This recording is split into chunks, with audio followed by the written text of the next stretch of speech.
जी। ओम नमः भगवते वासुदेवाय। ओम नमः भगवते वासुदेवाय। ओम नमः भगवते वासुदेवाय। ओम अज्ञानतिमिरान्धस्य ज्ञानाञ्जनशलाकाय चक्षुरुन्मिलितं तस्मै श्री गुरुवे नमः। तो सबको स्वागत है हमारे भक्ति शास्त्री क्लास। आज स्पेशल जो क्लास है भक्ति योग।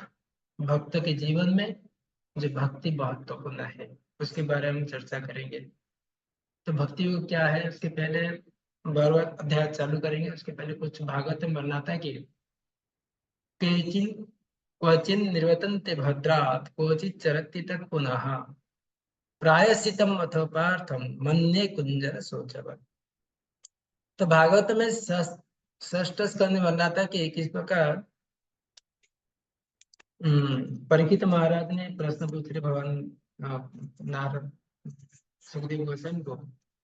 तो सुखदेव गोस्वामी भी अलग अलग प्रकार का उसका भक्ति योग डायरेक्ट बताए नहीं।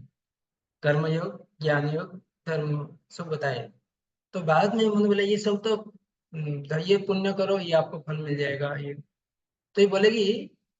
तो यहाँ परीक्षित महाराज कह रहे कि कभी कभी जब बहुत सतर्क रहता है ताकि पाप पुण्य कार्य ना कर, वो फिर भी पाप जीवन में शिकार हो जाता है। इसलिए मैं बार बार पाप करने और प्रायश्चित करने की इस प्रक्रिया को बेकार मानता।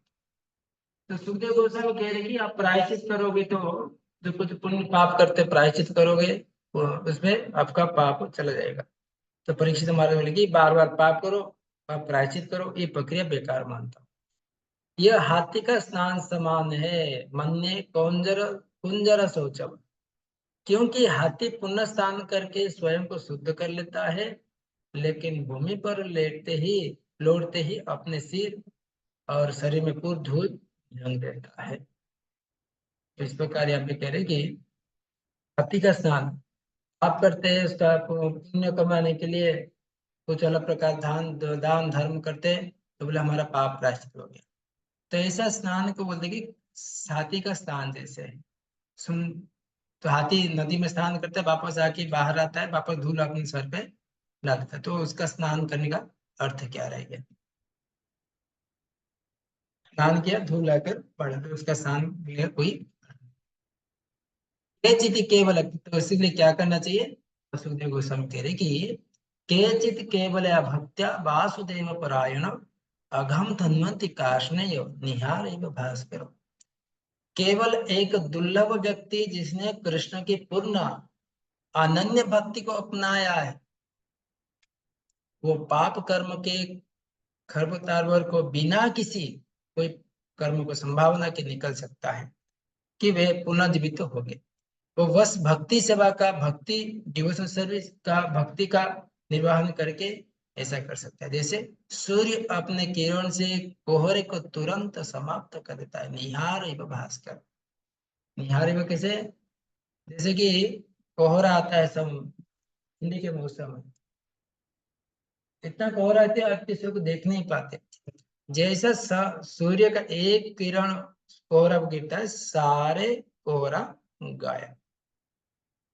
तो इसी प्रकार यहाँ पे कह रहे कि इसलिए भगवान के गीता में ये भी कह रहे कि भागवत में सवय पुंस परो धर्म ये तो भक्ति अधिक। सबसे बड़ा धर्म क्या है? भगवान कृष्ण की भक्ति में लगना है। अहितु की अप्रत्यता, जब हम पिछले अध्याय पढ़े थे कि अनन्य भक्ति, अहितु की जो बोलेगी अहितु की अप्रत्यता।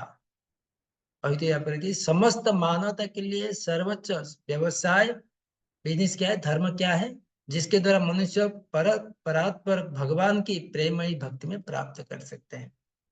इस तरह की भक्ति सेवा स्वयं को पूरी तरह संतुष्ट करने के लिए प्रेरित और निर्विध होनी चाहिए। कोई इसमें अहितु की अप्रत्ययता, उसको अनन्य भाव से, उसको अखंडित भाव से होना चाहिए। कोई हेतु उसमें कोई इच्छा नहीं होना चाहिए भक्ति में, केवल भगवान के कृष्ण प्रेम करने में। इसलिए भक्ति का हम बहुत आवश्यक है हमारे जीवन में। तो भक्ति योग उसको बोलते हैं संपूर्ण जो ये भक्ति योग है भगवान कृष्ण के साथ जोड़ने के लिए। यहाँ पे 12वां अध्याय में उसका कनेक्शन क्या है? 11 अध्याय में तो भगवान तक, यहाँ तक अभी तक हम जब पढ़ रहे थे भगवत गीता का, अब तक कृष्ण साकार निराकार सर्वव्यापकत्व को समझा चुके हैं और सभी प्रकार के भक्तों और योगियों का भी वर्णन कर चुके हम। 9 चैप्टर में 10 में 11 में 7 जो अष्टांग योगी इसके बारे में डिस्कस भगवान कृष्ण ने अर्जुन को बता दिए थे। सामान्यतः आध्यात्मिकवादियों को दो श्रेणियों में विभाजित किया जा सकता है, निर्विशेषवादी तथा सगुणवादी। सगुणवादी भक्त अपने सारी शक्ति से भगवान की सेवा करता है। निर्विशेषवादी भी कृष्ण की सेवा करता है, किंतु प्रत्यक्ष रूप से न करके तो अप्रत्यक्ष रूप से ब्रह्म का ध्यान करता है। तो इस प्रकार हम अभी तक हम पढ़ चुके हैं। तो इस अध्याय में हम देखेंगे कि परम सत्य की अनुभूति की विभिन्न विधियों में भक्ति योग सर्वत उत्कृष्ट है। ये 12वें अध्याय में भगवान कृष्ण अर्जुन को बता रहे हैं। सबका आवाज आ रहे हैं? हाँ प्रभु जी, यस प्रभु जी, यस प्रभु जी, आ आज आवाज। अभी यहाँ तक अभी तक किसको समझ में आया भक्ति योगा में के बारे में तो पूछ सकते हैं तम चालू करने से पहले।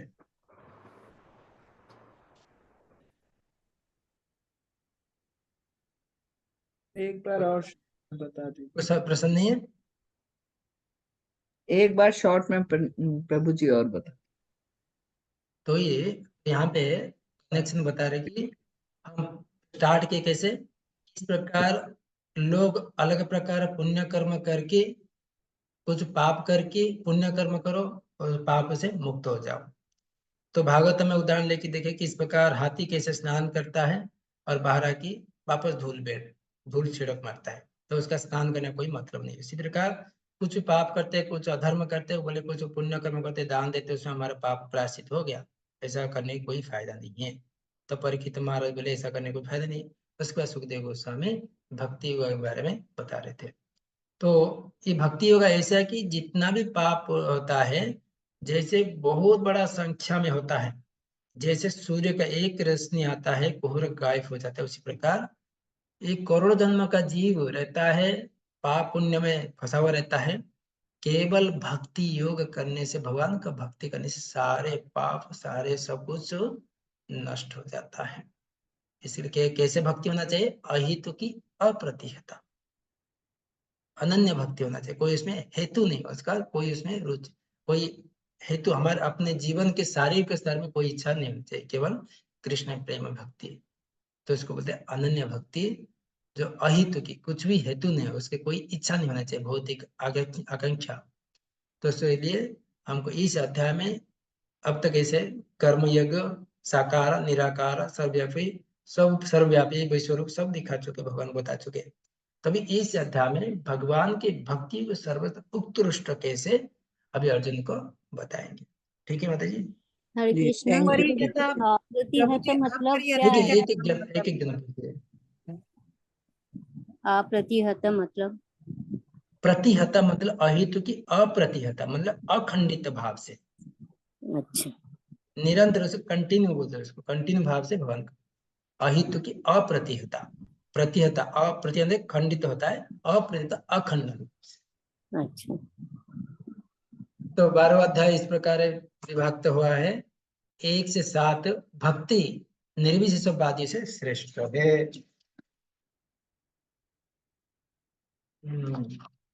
तो इसमें बता रहे कि भक्ति होगा, हाँ।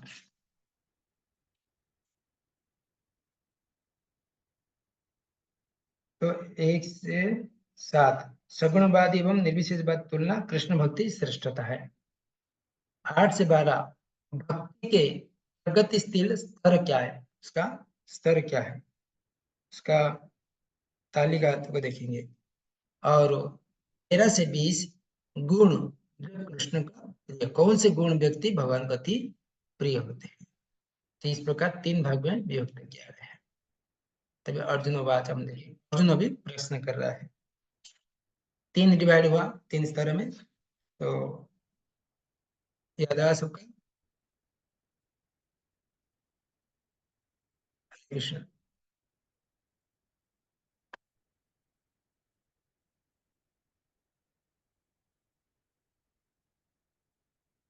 अभी चालू करेंगे। सबका आवाज आ रहा है? आ रहा है। हाँ प्रभु जी आ रहे हैं। अर्जुन हाँ उवाच, जी, आ अभी रहे हैं। अर्जुन प्रश्न जी कर रहा है। प्रभु जी आ रहा है। अर्जुन उवाच, अभी प्रश्न करे अर्जुन, प्रश्न करे। एवं सतत युक्तायन भक्ता तं पर्युपासते ये चापक्षरव्यक्तम तेसा के अवयोग वित्तमा। अर्जुन ने पूछा, जो आपकी सेवा में सदैव तत्पर रहते हैं या जो अव्यक्त निर्विशेष ब्रह्म की पूजा करते, इन दोनों में से किसे अधिक पुण्य माना जाए? अर्जुन ने प्रश्न किया। जो डायरेक्ट भगवान की भक्ति करते हैं और अप्रत्यक्ष भाव से जो ब्रह्म को, निर्विशेष ब्रह्म को, इन पर्सनल फॉर्म को जो पूजा करते हैं, इनमें से कौन सा मार्ग ज्यादा महत्वपूर्ण है? यहाँ पर अर्जुन प्रश्न कर, यहाँ पे सबसे बता रहे कि भक्ति आत्म साक्षात्कार का सबसे सुरक्षित और पक्का मार्ग है। ये रूपा देख रहे। सामान्यतः आध्यात्मवादियों को दो श्रेणियों के विभाजित किया जा सकता है। एक निर्विशेषवादी। निर्विशेषवादी कौन है? निर्विशेषवादी कृष्ण की सेवा करता है किंतु प्रत्यक्ष रूप से न करके वह अप्रत्यक्ष ब्रह्म का ध्यान करता है। और सगुणवादी, सगुणवादी भक्त अपने सारी शक्ति से भगवान की सेवा करता है। तो यहाँ पे भगवान के, अर्जुन के हिसाब से दो प्रकार का, एक निर्विशेषवादी, एक सगुणवादी। तो निर्विशेषवादी जो भगवान को अप्रत्यक्ष रूप में ब्रह्म को ध्यान करता है, और सगुणवादी जो भगवान को डायरेक्ट भगवान के सेवा करता है। यदि कोई भगवान का सानिध्य चाहता है, उसे भक्ति करनी। भगवत गीता के हर अध्याय की निष्कर्ष क्या है? द्वितीय अध्याय में भगवान ने बताया कि जीव भौतिक शरीर नहीं है। तृतीय अध्याय में बताया शरीर नहीं है, वो आध्यात्मिक स्फुलिंग है जो परम सत्य पूर्ण है। छठे अध्याय के अंत में भगवान स्पष्ट कहते कि योगियों में से है जो भी अपने अंतकरण में निरंतर कृष्ण की चिंतन करता है, वो परम सिद्ध को माना जाता है। सातवें अध्याय में उन्हें जीव का परम पुण्य का अंश बताते हुए पूर्ण पर ही ध्यान लगाने के लिए सलाह दे रहे हैं। आठवें अध्याय में भी कहा है कि भगवान ने, जो मनुष्य भौतिक शरीर को त्याग करते समय कृष्ण का ध्यान करता है, वो कृष्ण के धाम को तुरंत चला जाता है। ये अध्याय, ये सब निष्कर्ष भगवत गीता का निष्कर्ष है। दो प्रकार का निर्विशेषवादी। अर्जुन अन्य प्रक्रिया के बारे में क्या सोचता है?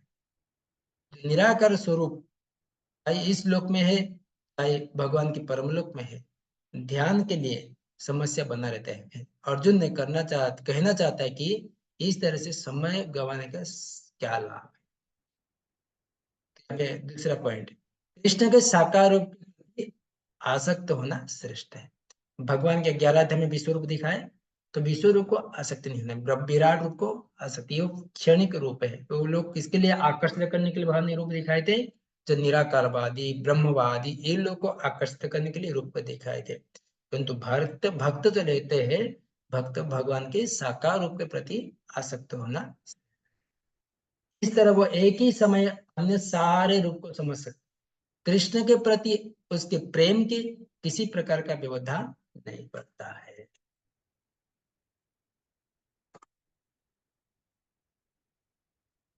यहाँ पे कर सगुणवादी, निराकारवादी, ये दोनों का पूरा एक्सप्लेन किया। इसमें किसके समय संशय है इस श्लोक में?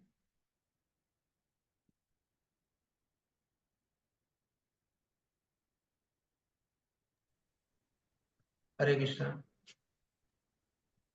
नहीं प्रभु जी। हाँ, तभी दूसरा श्लोक पढ़ेंगे, भगवान भी उसका भी उत्तर देंगे। अर्जुन ने पूछा सगुणवादी निराकारवादी कौन से, निर्गुणवादी कौन से श्रेष्ठ है? तो यहाँ पे भगवान अभी उत्तर देंगे। श्री भगवान वाच, पढ़िए।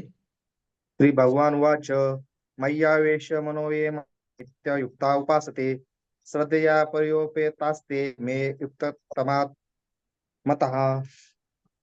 श्री भगवान ने कहा, जो लोग अपने मन को मेरे साकार रूप में एकाग्र करते हैं और अत्यंत श्रद्धा पूर्वक मेरी पूजा करने में सदैव लगे रहते हैं, वे मेरे द्वारा परम सिद्ध माने जाते हैं। हरे कृष्ण।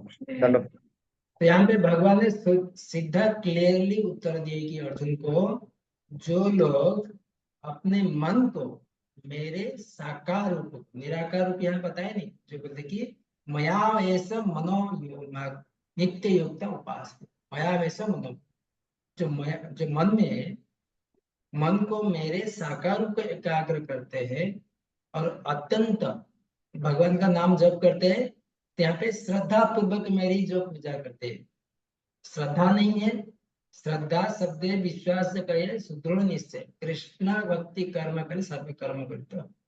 अगर श्रद्धा से भगवान की, कृष्ण की जपा करेंगे, उनका पूजा करेंगे, श्रद्धा पूर्वक जो मेरी पूजा करने सदैव लगे रहते हैं, वे मेरे द्वारा परम सिद्ध। तो प्रभुपाद क्या कहते हैं? प्रभुपाद कहते हैं कि कृष्ण भावना भावित भौतिक कार्यकलाप नहीं है। कोई भी तांत्रिक, कोई भी यांत्रिक मशीन के द्वारा ये भक्ति कार्य को कर नहीं सकते। इसको चला हुआ है अभी अंतरराष्ट्रीय कृष्ण भावना में, तो प्रभुपाद नाम दिए कि अंतरराष्ट्रीय कृष्ण भावना में, कृष्ण भावना भावी, जो भगवान अंदर से प्रेम से श्रद्धा से जो भावन चिंतन करता है वही सर्व।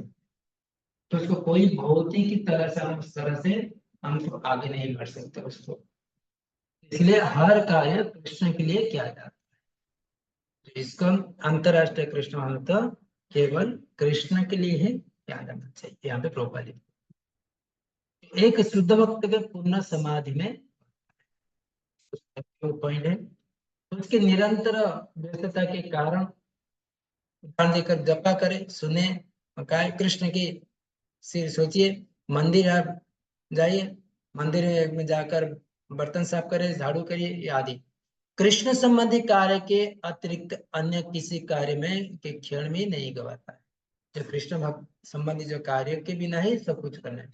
जो कृष्ण संबंध पिछले हम पढ़े थे ना 11 अध्याय में लास्ट श्लोका में रूपा लिखते हैं,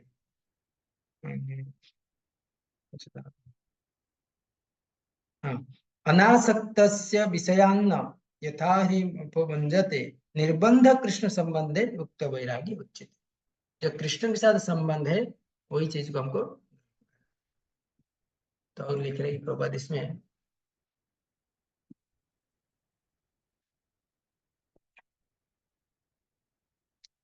तो अर्जुन ने प्रश्न का उत्तर देते हुए कृष्ण का स्पष्ट कहते हैं कि जो व्यक्ति अनेक उनके साकार रूप में अपने मन को एकाग्र करता है, अत्यंत श्रद्धा तथा निष्ठा पूर्वक उसको पूजते हैं, उसको मानना चाहिए। तो इस प्रकार कृष्ण भाव निमित्त होता है, उसके लिए कोई भौतिक कर्म नहीं रह जाता।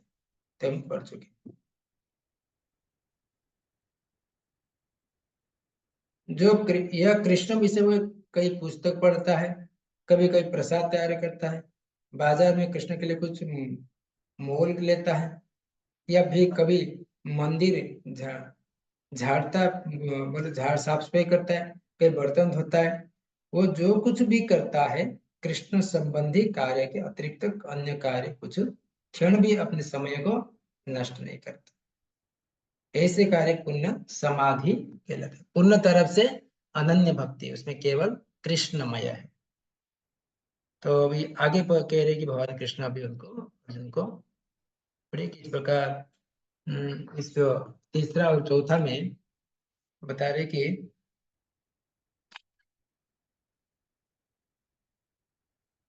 निराकार ब्राह्मण के उपासक विधि और गंतव्य क्या है। निराकार उपासक रहते हैं, उनका गंतव्य क्या होता है और उपासक कैसे होते हैं उसके बारे में बता रहे। 3 और 4 मत पढ़िए।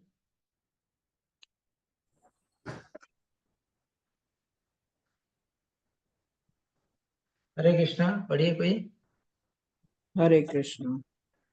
ये तु अक्षरम अनिर्देशम अव्यक्तम पर्युपासते सर्वत्र गमम अचिंत्यं कुटस्थं अचलम ध्रुवम सनियस्यम इंद्रियम ग्रामम सर्वत्र समबुद्धय प्राणिवन्ति माम एव सर्वभूत हिते रतः। हरे कृष्ण प्रभु जी। लेकिन जो लोग अपनी इंद्रियों को वश में करके तथा सबों के प्रति समभाव रखकर परम सत्य की निराकार कल्पना के अंतर्गत उस अव्यक्त की पूरी तरह से पूजा करते हैं, जो इंद्रियों की अनुमति के परे है, सर्वव्यापी है, अकल्पनीय है, अपरिवर्तनीय है, अचल तथा ध्रुव है, वे समस्त लोगों के कल्याण में संलग्न रहकर अनंत मुझे प्राप्त करते हैं। हरे कृष्ण प्रभु। हरे कृष्ण। तो यहाँ पे भगवान कृष्ण कह रहे कि जो निर्विशेषवादी लोग रहते क्या करते, लोग अपने इंद्रियों को बस में करके सबके प्रति संभाव रखकर परम सत्य को निराकार कल्पना के अंतर्गत उस अव्यक्त पूरी तरह से पूजा करते हैं, जो इंद्रियों की अनुभूति की परे है, जो सर्वव्यापी विराट पुरुष है, अनुभूति परे है, सर्वव्यापी है, अकल्पनीय है, अपरिवर्तनीय है, अचल ध्रुव है, वे समस्त लोग कल्याण के संलग्न रहकर अनंत मुझे प्राप्त करते, जो उनको बोलते कि ये 3-4 में निराकार ब्रह्मांड के उपासक विधि है। तो एक पॉइंट आया कि इसमें है, बहुत सारे सब पॉइंट है, लेकिन जो लोग पूरी तरह से उनकी पूजा करते हैं, अव्यक्त है, इंद्रिय की अनुभूति से परे है, अनिश्चित है, सर्वव्यापी है, जो विश्व रूप से सर्वव्यापी है, अकल्पनीय, कल्पना भी नहीं कर सकते, अपरिवर्तन, परिवर्तन नहीं होता है, अचल है, ध्रुव है, ये बोलते कि सभी प्रति स्वभाव रखकर ऐसे लोग अंततः निराकार ब्रह्मांड में प्राप्त होते हैं, निराकार ब्रह्मांड में प्राप्त होते हैं। तो प्रभुपाद लिखते कि इसमें बहुत सुंदर देते प्रभुपाद विवरण।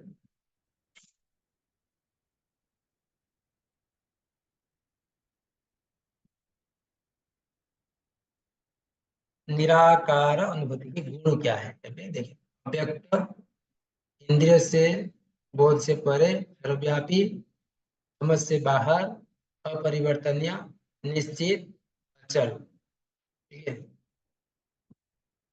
अव्यक्त की पूजा कैसे करते हैं? विभिन्न इंद्रियों के नियंत्रण करके, सबके साथ समान व्यवहार करके इसे ऐसे पूजा करते हैं। इसमें आत्मा के भीतर कृपा लिखते कि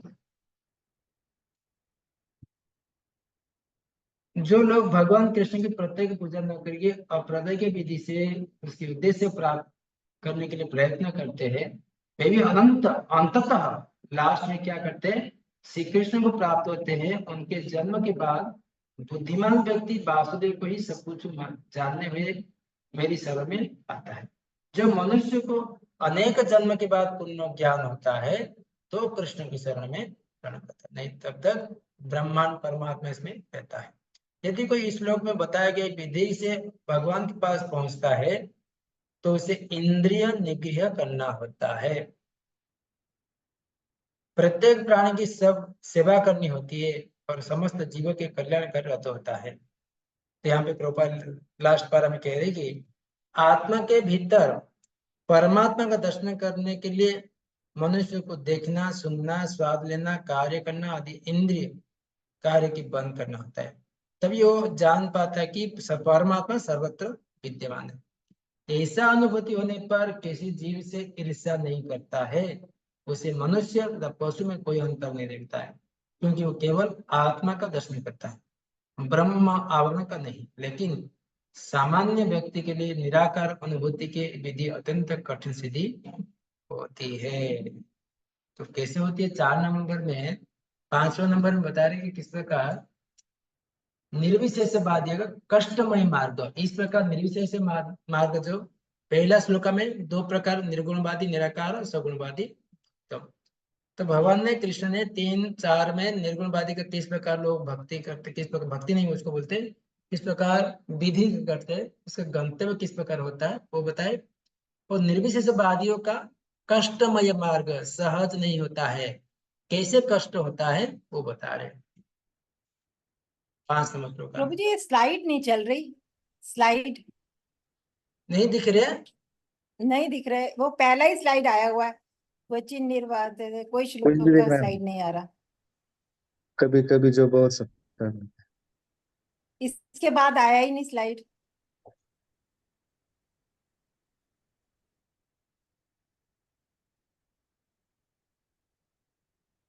अभी आया? हाँ, आया प्रभु। प्रभु जी अभी आ गया।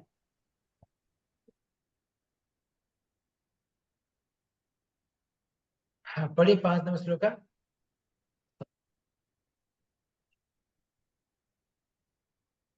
5 नंबर श्लोक निर्विशेषवादियों का कष्टमय मार्ग है, वो बता रहे हैं भगवान कृष्ण। क्लेशोऽधिकतरस्तेषाम् अव्यक्तासक्तचेतसाम् अव्यक्ता हि गतिर्दुःखं देहवद्भिर्वाप्यते। जिन लोगों के मन परमेश्वर के अव्यक्त निराकार स्वरूप के प्रति आसक्त हैं, उनके लिए प्रगति कर पाना अत्यंत कष्टप्रद है। देहधारियों के लिए उस क्षेत्र में प्रगति कर पाना सदैव दुष्कर होता है। हरे कृष्ण। तो यहाँ पे भगवान कृष्ण कह रहे कि जो निर्गुण निर्विशेषवादी रहते हैं उनका जो गति होता है सुगम नहीं होता है, कष्टमय मार्ग होता है। इसमें देखिए 2 प्रकार आध्यात्मिकवादियों का वर्णन आता है यहाँ पे। जो ज्ञान योगी जो भगवान के चिंत्य अव्यक्त निराकार स्वरूप के पथ का अनुसरण करता है वो ज्ञान योगी कहलाता है। और एक हो गया भक्ति योगी। भक्ति योगी क्या है? जो व्यक्ति भगवान की भक्ति में रत रहकर पूर्ण तरह से कृष्ण भावनामृत में रहते हैं, वो भक्ति योगी कहलाते हैं। तो यहाँ पे इस श्लोक में 2 प्रकार का प्रभुपाद बता रहे कि आध्यात्मिकवादी होते हैं। एक ज्ञान योगी जो ज्ञान के माध्यम से भगवान का रूप को, अचिंत्य अव्यक्त स्वरूप को ज्ञान दर्शन पढ़ना चाहते, शास्त्र का ही शास्त्र का निराकार रूप को मानते रहते हैं। भक्ति केवल जो भक्ति योगी रहते हैं भगवान के केवल भक्ति नाम जप करते हैं, भगवान के कथा श्रवण करते हैं, अलग अलग भगवान की भक्ति में सेवा करते हैं, वो है भक्ति योगी कहलाता है। एक ही लक्ष्य है, दोनों का एक ही लक्ष्य होता है, वो ब्रह्मण को जाता है। तो यहाँ पे होते हैं कष्ट में होता है। कैसे? ज्ञान योग कहते हैं अत्यंत कष्टकारक है, तो उनका लक्ष्य होता है कि भगवान के ब्रह्मण में लीन होना है। भक्ति योग क्या होता है? भगवान की प्रत्यक्ष सेवा होने के कारण सुगम हो जाता है। यह भगवान के साथ सीधे सेवा होने की एक प्रक्रिया है और अंततः भगवान कृष्ण को प्राप्त होता है। ये उसका ज्यादा भारी है। भक्ति होगा ज्ञान होगा से भक्ति होगा ज्यादा भारी है। इसमें मंदिरों में भगवान की स्वरूप की पूजा, मूर्ति पूजा नहीं है। वैदिक साहित्य में साक्ष्य मिलता है कि पूजा सगुण तथा निर्गुण को हो सकती है। मंदिरों में विग्रह पूजा सगुण पूजा है, क्योंकि भगवान का भौतिक गुणों के द्वारा प्रदर्शित किया जाता है। भगवान के स्वरूप को चाहे पत्थर, लकड़ी, चित्र जैसे भौतिक गुणों द्वारा क्यों न अभिव्यक्ति किया जाए, वो वास्तव में भौतिक नहीं होता है। भगवान की ये परम प्रकृति और जो विग्रह की तुलना तो टीकाएं हैं। तो भगवान सर्वशक्तिमान है, अतएव वे अर्च विग्रह रूपी अपने अवतार से भक्तों की सेवाएं को स्वीकार कर सकते हैं, जिसे बद्ध जीवन वाले मनुष्य को सुविधा हो। तब भगवान अर्च अवतार क्यों लेते? तो निर्गुणवादी जो रहते कि ये मूर्ति पूजा को मानते, स्वीकार नहीं करते, तो प्रभुपाद उसको खंडन करते हुए कहते कि अर्च विग्रह जो देखिए पत्र पेटिका है। पत्र पेटिका है, पता है? जो ये था कि post box post box, post box post box urge विग्रह उसी तरह है। तो इसमें भगवान को पास जो डायरेक्ट हम पत्र लिखते हैं, जो अर्च विग्रह मतलब अर्च विग्रह पोस्ट बॉक्स जैसे है, तो उसमें अर्च विग्रह जैसे हमारे सामने हम भौतिक स्तर में भौतिक चीजों में बना पंच महाभूत से बना हुआ हमारा शरीर है, शरीर के अंदर में है, तो उस प्रकार हमको भगवान साक्षात हमारे पास आ जाएंगे, भगवान को हम स्पर्श नहीं कर पाएंगे, उनकी सेवा नहीं कर पाएंगे। जैसे देवकी माता के सामने जैसे भगवान प्रकट हुए थे चतुर्भुज रूप में, तो देवकी माता बोले कि आप इतने बड़े चतुर्भुज रूप में आए तो मैं कैसे, अभी कंस आएगा मारने के लिए, मैं कैसे छुपाऊं? तो भक्तों की बात सुनकर भगवान ने एक छोटे से बालक चाहते।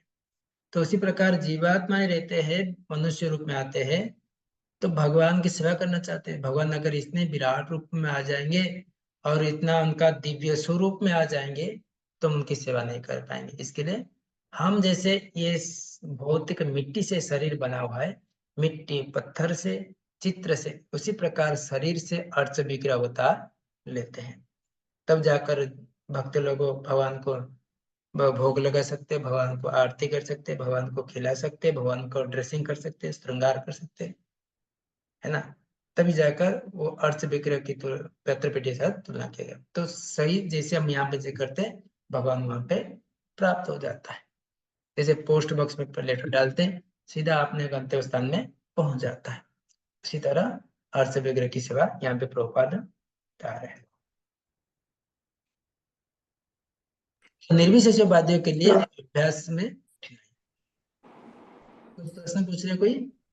हरे कृष्णा। हाँ प्रभु जी, मैं ये पूछ रही हूँ कि हाँ। अर्थ विग्रह की जो सेवा है यही भक्ति योग है ना? हाँ, वही भक्ति योगी है। और ज्ञान योग का मुझे कुछ समझ नहीं आ रहा, क्या है ज्ञान? ज्ञान योग क्या करते हैं वो लोग, उनके तर्क के माध्यम से वो लोग क्या करते हैं, अलग अलग शास्त्र के ये लिखा है ये, और बोलते कि ये निर्गुण हो सकती है, अर्च विग्रह का पूजा इन लोग करते हैं, ये सब कुछ उसमें लाभ नहीं होगा, भौतिक चीजों में बना हुआ है, ये मिट्टी से बना हुआ, पत्थर से बना हुआ है, तो केवल हम ज्ञान के मार्ग में केवल परमात्मा को जो निराकार रूप को हम करेंगे। तो यह इसके बाद इसको खंडित करते हुए प्रभुपाद यहाँ पे बता रहे किस प्रकार भगवान के प्रतिमा नहीं तुम्हें साक्षात प्रेजेंट आनंद, जो भगवान का विग्रह रूप में अर्थ विग्रह रहते हैं, तो कैसे भक्त लोग उनको माध्यम से अति सहज रूप से पहुंच पाते हैं।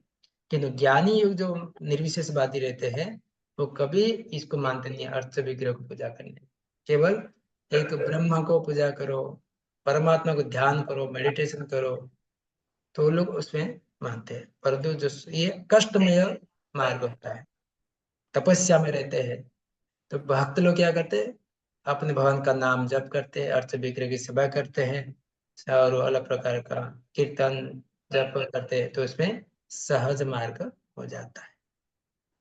ठीक है। ठीक है प्रभु जी। तो यहाँ पे कह रहे कि निर्विशेषवादियों के लिए अभ्यास में कठिनाई आता है। कैसे?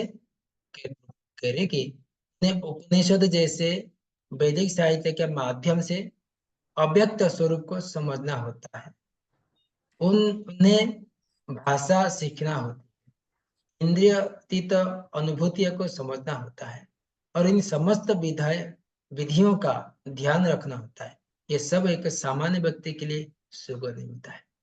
तो ज्ञान युग जो इतना कष्टमय है, तो उसमें बहुत कुछ शास्त्र अध्ययन करना पड़ता है, परमात्मा को ध्यान करना पड़ता है, वर्षों वर्षों तक तपस्या करना पड़ता है। ये सामान्य लोग के लिए, व्यक्ति के लिए बहुत कठिनाई मार्ग हो जाता है, सब लोग कर नहीं पाएंगे। बड़े योगी रहेंगे, वो लोग तपस्या करके ज्ञान मार्ग उसको अलग शास्त्र अध्ययन करके तो लोग भगवान के परम ब्रह्म निराकार रूप को पूजा भक्ति करके जा सकते, किंतु साधारण व्यक्ति के लिए करना, अभ्यास करना बहुत कठिन है। तो इसके लिए यहाँ पे कह रहे कि कृष्ण भावना मुक्ति केवल सरल अभ्यास से प्रदान करता है। तो सरल अभ्यास क्या है? जो सुगम भक्ति योग। उसमें कह रहे कि केवल हरे कृष्ण महामंत्र का जप करके कृष्ण भावना से भक्ति मनुष्य मात्र गुरु के पथ दर्शन द्वारा, मात्र अर्च विग्रह के नियमित नमस्कार द्वारा, मात्र भगवान की महिमा के श्रवण द्वारा तथा मात्र भगवान के पर चढ़ाए गए उचिष्ट को भोजन के खाने से भगवान को सरलता से समझ लेता है। कितना सरल है भगवान ने एक सरल जीवन सरल से कैसे भगवान को पहुंचे वो बता रहे, और कैसे कष्टमय जीवन से लोग पहुंचना चाहते ज्ञान योग मार्ग वो भी बताए। तो ये प्रभुपाद सुंदर भाव से बता रहे कि किस पर केवल हरे कृष्ण महामंत्र जप करो, भगवान को अर्च विग्रह की सेवा करो, भक्तों की संग करो, प्रसाद भोग लगाओ, भगवान के महाप्रसाद ग्रहण करो, कितना सरल जीवन है। तो इसको बोलते कि सरलता है। कोई भी व्यक्ति इसमें कोई कठिनाई नहीं है, कोई शास्त्र का अध्ययन करने की जरूरत नहीं पड़ता है, कोई बड़े बड़े तपस्या करने की जरूरत नहीं है, ज्ञानी योग्य होने की जरूरत नहीं पड़ता है। भक्ति केवल चाहे पढ़ा लिखा हो अनपढ़ हो, उसमें कोई फर्क नहीं पड़ता है। सब लोग इस भक्ति योग को अभ्यास कर सकते हैं, है कि नहीं। तो उसमें ज्ञान योग करने के लिए बड़े उच्च कुल में जन्म होना पड़ेगा, ये शास्त्र अध्ययन करना पड़ेगा। परंतु भक्ति योगी कोई भी जाति देखता नहीं है, ना पात्रता अपात्र कोई नहीं देखता है। कोई भी परिस्थिति में कोई परिस्थिति हम भगवान का नाम को जप करते, बहुत सहज उपाय है। हरे कृष्णा प्रभु जी। प्रभु जी, भक्ति योग में जैसा हम सब कृष्ण कॉन्शियस को ही फॉलो कर रहे हैं, तो इसमें हमें भी तो शास्त्र को हम भी तो पढ़ते ही है ना प्रभु जी। शास्त्र पढ़ते हम केवल भगवान जानने के लिए, वो शास्त्र पढ़ते ज्ञान अर्जन करने के लिए, ज्ञानी बनने के लिए। हम शास्त्र पढ़ते भगवान के बारे में समझने के लिए। वो जो ज्ञानी योगी पढ़ते शास्त्र को, ज्ञान में ज्ञानी हूँ, मैं सबसे ज्ञानी जानता हूँ, वो केवल प्राप्त करने के लिए, ये अंतर है। तो ये हम जो पढ़ते हैं, श्रवण करते हैं, पढ़ते हैं जो, उसमें भगवान के बारे में संबंध को जोड़ने के लिए, भगवान की शक्ति के बारे में जानने के लिए। जो ज्ञान योगी ऐसा होता है कि तपस्या करो, मुझे ज्ञान पूजा लाभ प्रतिष्ठा, मुझे सब कुछ जानना है, मुझे ये उनका अलग लक्ष्य रहता है। इनसे पढ़ने शास्त्र पढ़ने के बाद भी भगवान को साकार रूप में मानते नहीं है लोग। भक्त लोग भगवान के बारे में जब पढ़ते हैं, भगवान के प्रति श्रद्धा और बढ़ती है, भगवान के रूप को बारे में और श्रवण सुनते हैं। वही अंतर है, ठीक है। यस हरे कृष्ण प्रभु जी, मेरा भी एक क्वेश्चन था। प्रभु जी, 4th पैराग्राफ में लाइन है, इस प्रकार भक्त को भगवान के पास सीधे और तुरंत ही पहुंचने में कोई कठिनाई नहीं होती, लेकिन जो लोग आध्यात्मिक साक्षात्कार के लिए निराकार विधि का अनुसरण करते हैं, उनके लिए यह मार्ग कठिन है। उन्हें उपनिषदों जैसे वैदिक साहित्य के माध्यम से अव्यक्त रूप को समझना होता है। तो प्रभु जी, एक तो ये अव्यक्त स्वरूप क्या हुआ, और दूसरा उन्हें भाषा सीखनी होती है। कौन सी भाषा प्रभु जी? किधर लिखा है ये 4th पैराग्राफ का प्रभु जी। यहाँ पर भगवान वचन देते हो, इस प्रकार भक्त को भगवान के पास, यहाँ जो है हाँ, इस भक्त को प्रकार भगवान। भक्तों को भगवान के पास सीधे और तुरंत ही पहुंचने में कोई कठिनाई नहीं होती है। लेकिन जो लोग आध्यात्मिक को साक्षात्कार के लिए निराकार विधि को अनुसरण करते हैं, तो उसके पहले क्या लाइन बताया है, जो अर्च विग्रह की पूजा करने के लिए बताया है। तो अर्च विग्रह को पूजा करने के लिए बताया, उसके बाद इस प्रकार भक्त को, और कौन से प्रकार, जो भक्त को विग्रह रूप में भगवान के, उसके पहले पैराग्राफ पढ़िए क्या लिखा है, कनेक्शन यहाँ पर एक हाँ पढ़िए, आप पढ़िए। यहाँ पर एक मोटा उदाहरण दिया जा सकता है। सड़कों के किनारे पत्र पेटिकाएं होती हैं, जिनमें यदि हम अपने पत्र डाल दें तो वे बिना किसी कठिनाई के अपने गंतव्य स्थान पर पहुंच जाते हैं। लेकिन यदि कोई ऐसी पुरानी पेटिका या उसकी अनुकृति कहीं दिखे जो डाकघर द्वारा स्वीकृत न हो, तो उससे वही कार्य नहीं हो सकेगा। इसी प्रकार ईश्वर ने विग्रह रूप में, जिसे अर्च विग्रह कहते हैं, अपना प्रामाणिक वैध स्वरूप बना रखा है। यह अर्च विग्रह परमेश्वर का अवतार होता है। ईश्वर इसी स्वरूप के माध्यम से सेवा स्वीकार करते हैं। भगवान सर्वशक्तिमान हैं, अतएव वे अर्च विग्रह रूपी अपने अवतार से भक्त की सेवाएं स्वीकार कर सकते हैं, जिससे बद्ध जीवन वाले मनुष्य को सुविधा हो। उसके बाद इसी प्रकार, कौन सा पहले आप पढ़े, देखिए, इसी प्रकार भक्त को भगवान के पास सीधे और तुरंत पहुंच में कठिनाई नहीं होती है, नहीं होती। ठीक है। इसके बाद पहले का पारे का कनेक्शन है। तो लेकिन अभी आ रहा है कि ये बता रहे प्रभुपाद, लेकिन जो लोग आध्यात्म साक्षात्कार के लिए निराकार विधि को अनुसरण करते हैं, उनके लिए ये मार्ग कठिन, ठीक है। तो समझ आया माता जी?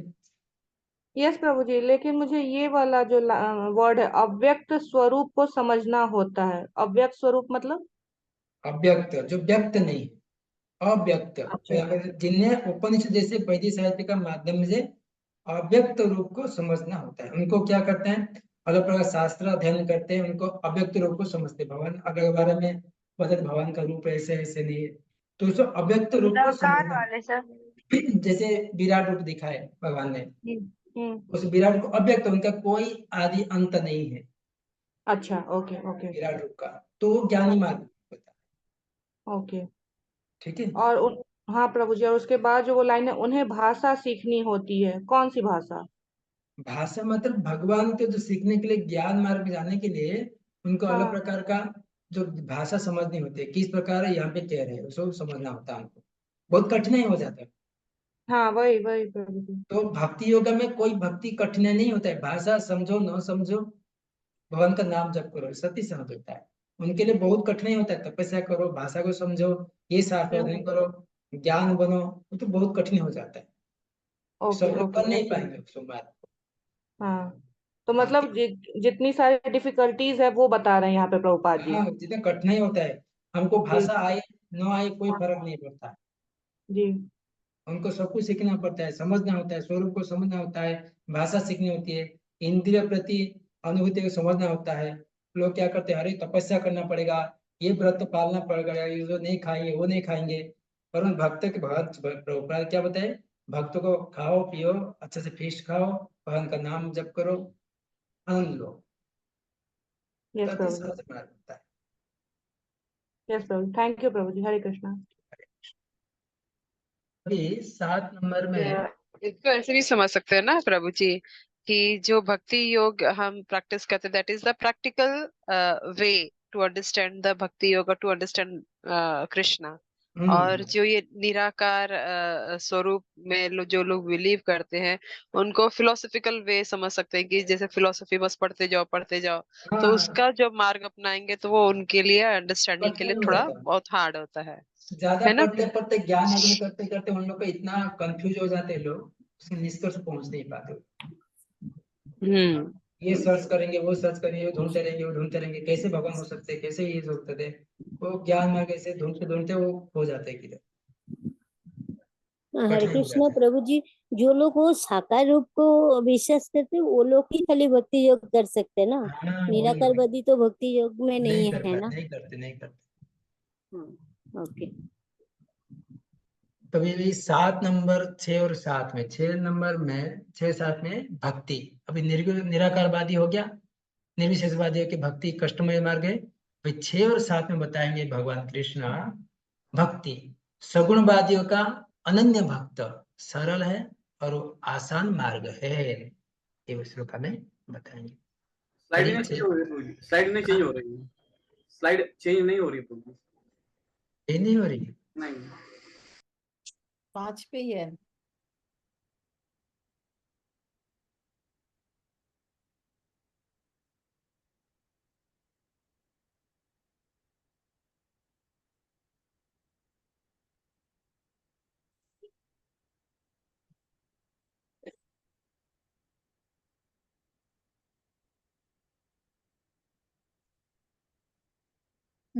हरे कृष्ण। अभी हुआ। हाँ, हो गया। पढ़े प्रभु। बड़ी ये तु सर्वाणि कर्माणि मयि संयस्य मत्परः अनन्येनैव योगेन मां ध्यायन्त्युपासते तेषामहं समुद्धर्ता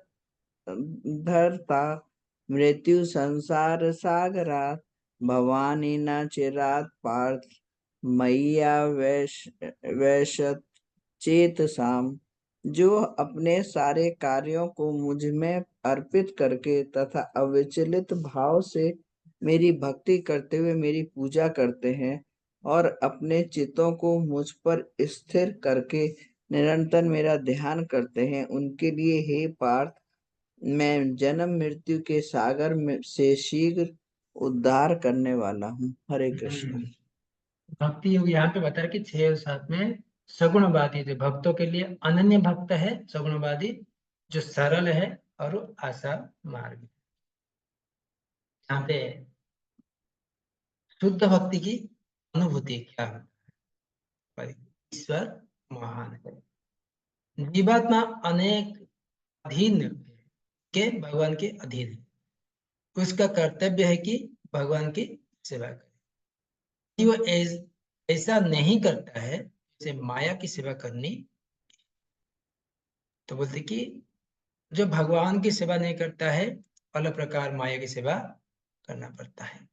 तो ये दो चॉइस है। ये बोलते इसके कि बाद स्लाइड चेंज होना है प्रभु जी? लाइट चेंज स्लाइड नहीं हो वही रहा है? नहीं प्रभु जी, अब हो गई है प्रभु जी। हाँ अभी ठीक है।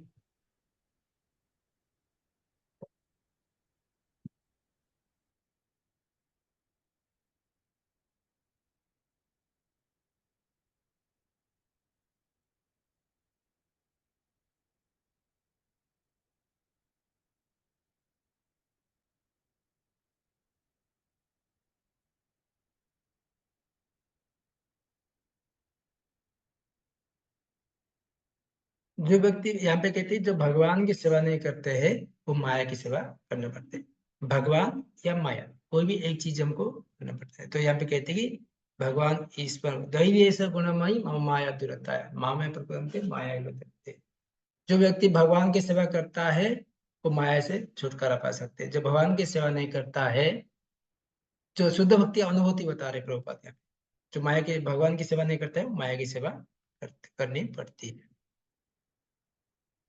भक्ति करने की विधि अत्यंत सरल है। मिलते कि फ्लाइट चेंज हुआ प्रभु जी हुआ। यस प्रभु जी, हो गया।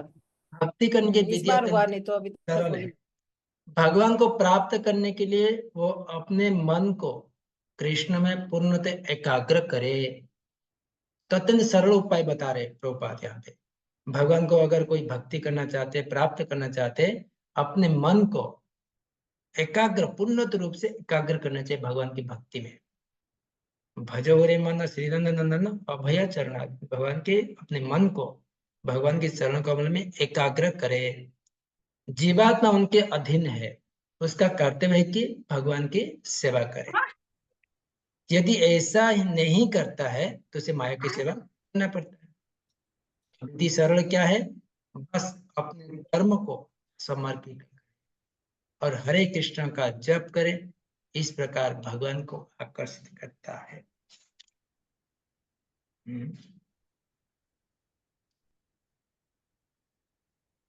बिना देर किए भगवान के भक्त को भौतिक सागर से मुक्ति देते हैं। इस प्रकार करेंगे भगवान क्या करते बिना देर से। तो इसमें भक्त को अष्टांग योग साधन की आवश्यकता नहीं है। अष्टांग यम नियम आसन प्राणायाम प्रत्याहार ध्यान धर्म समाधि, इसे अष्टांग योग को साधने की कोई आवश्यकता नहीं है। भगवान जिम्मेदारी लेते कि जैसे सब बताए कि माता पिता द्वारा बच्चे को देखभाल होता है। बोले योग क्षम वहा में हम, अगर भगवान का भक्ति करते हैं जिस प्रकार माता पिता अपने बच्चों को बिना बोले देखभाल करते हैं, है कि नहीं, संतान की, इस प्रकार भगवान की हमारा सारा जिम्मेदारी योग क्षम वहा में। भगवान अपने अनुग्रहवश स्वयं ही अपने पक्षी वाहन गरुड़ पर सवार होकर तुरंत आते हैं और भक्तों की भवसागर से उबार लेते हैं। पहला पिक्चर हम देखे थे ना, ये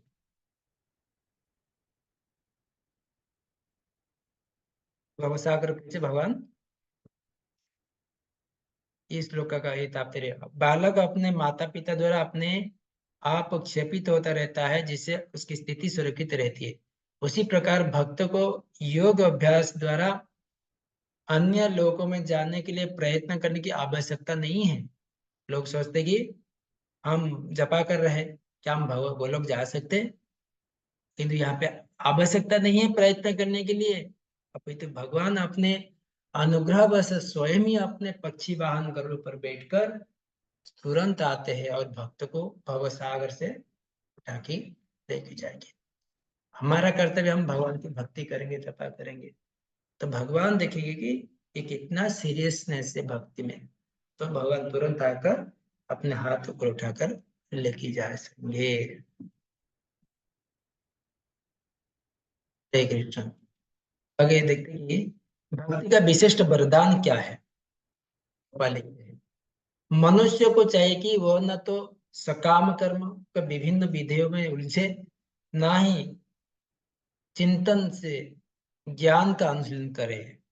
अलग प्रकार सकाम कर्म के विभिन्न विद्या में उलझे और न चिंतन करे, ज्ञान का अनुसरण करे।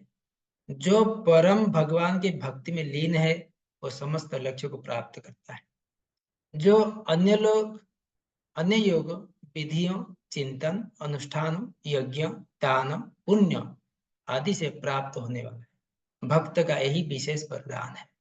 अगर भगवान का भक्ति कर लेते हैं ये सारे कुछ सब कुछ प्राप्त हो जाता है। भगवान का जो नाम जप करता है, अर्थ विग्रह पूजा करता है, भक्तों की सेवा करता है, इसमें सब कुछ प्राप्त है। 100 रुपए का लेंगे आप, मुद्रा लेंगे, उसमें उसमें 1 रुपया है, 2 रुपया है, 5 रुपया है, 10 रुपया है, 100 रुपया है। हम उसको 1 रुपया अलग से कर, 1 रुपया हम इधर करेंगे, 2 रुपया ये फिर मिलेगा, करने जरूरत नहीं। इस प्रकार भगवान कृष्ण की सीधा भक्ति योगा करेंगे उसमें सब कुछ आ जाता है। दान, पुण्य, अनुष्ठान, चिंतन, विधि, सब यज्ञ सब कुछ पूर्ण हो जाता है।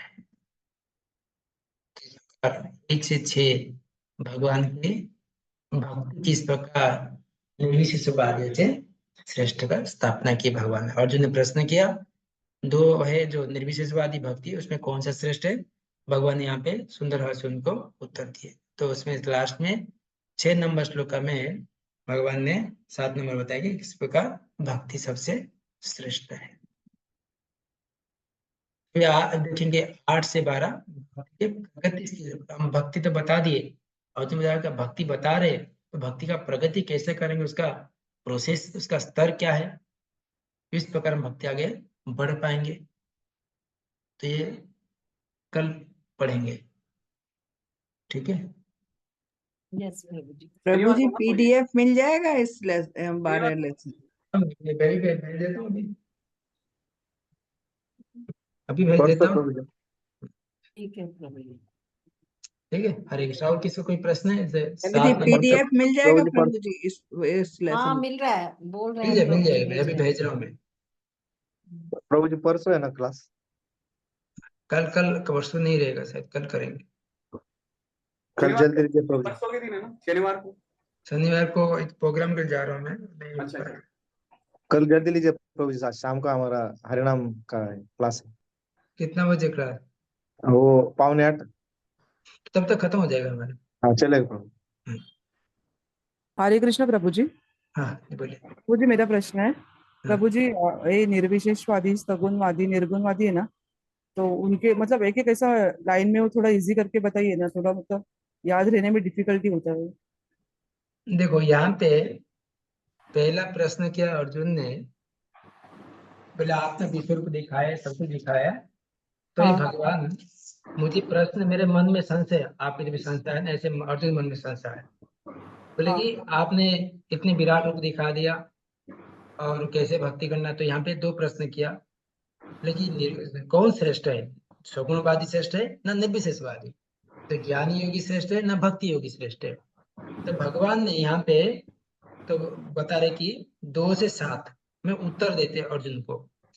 ये निर्विशेषवादी का लक्षण क्या है, कैसे उनका कठिनाई मार्ग हो जाता है, उसका उदाहरण देकर भगवान कृष्ण ने बता रहे। सगुणवादी किस प्रकार सहज और सरल रास्ता है, एक कंटकमय रास्ता है, एक सरल मार्ग रास्ता है। तो कंटकमय रास्ता क्या है, जो उसको बोलते कि निर्विशेषवादी रास्ता है, जो जो रहता है निराकार ब्रह्म को उपासना करते हैं, वो कंटकमय रास्ता है। और एक सॉफ्ट वाला रास्ता है जो भक्ति मार्ग है। तो दोनों रास्ता के बारे में भगवान कृष्ण यहाँ पे बता रहे हैं। तो सबसे श्रेष्ठ क्या है कि जो कंटकमय न होकर जो अति साफ सुथरा रास्ता होता है वो सबसे श्रेष्ठ रास्ता है। लेकिन तो ये इतना ही बता रहे भगवान कृष्ण, ठीक है? जी जी प्रभु जी। ओके, थैंक यू प्रभु जी। हरे कृष्ण। हरे कृष्ण प्रभु जी। हाँ जी बोलिए। जी यहाँ पे एक शॉर्टकट क्वेश्चन इजी हो सकते हैं ना, जो भगवान को स्वरूप विश्वास करता है, भक्ति योग युक्त स्वरूप विश्वास करता है, वही सबसे रास्ता इजी, और सारे रास्ता कंटकमय। निर्विशेषवादी ये सगुणवादी होता तो भगवान को स्वरूप विश्वास नहीं करता है। जी प्रभु जी। इसलिए जो भगवान का स्वरूप, असली स्वरूप एवं भक्ति जो चल करके चलता है वही रास्ता सबसे इजी है। यस अब यहाँ से देखो प्रभु जी एक प्रश्न है। हाँ प्रश्न ये है कि तब निर्विशेषवादी तो वो गोलोक धाम नहीं पहुंचते होंगे।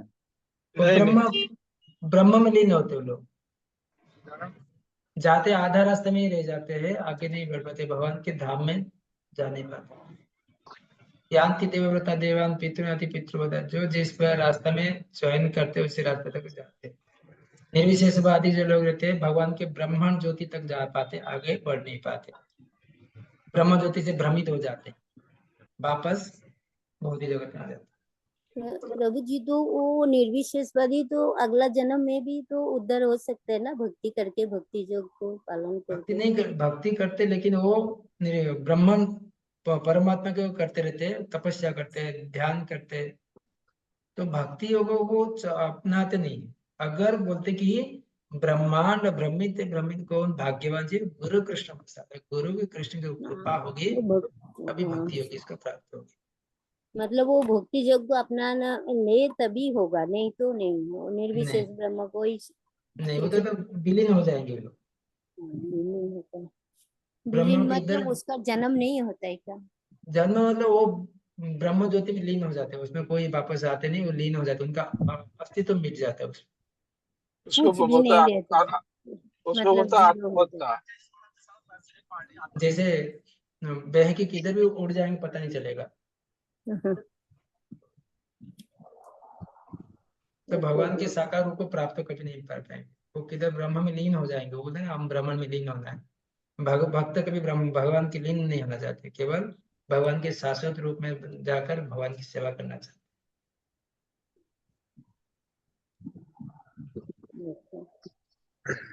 हरे कृष्णा। हरे कृष्ण प्रभु जी, दंडवत प्रणाम। हरे कृष्ण प्रभु जी, दंडवत प्रणाम। थैंक यू प्रभु जी, हरे कृष्णा।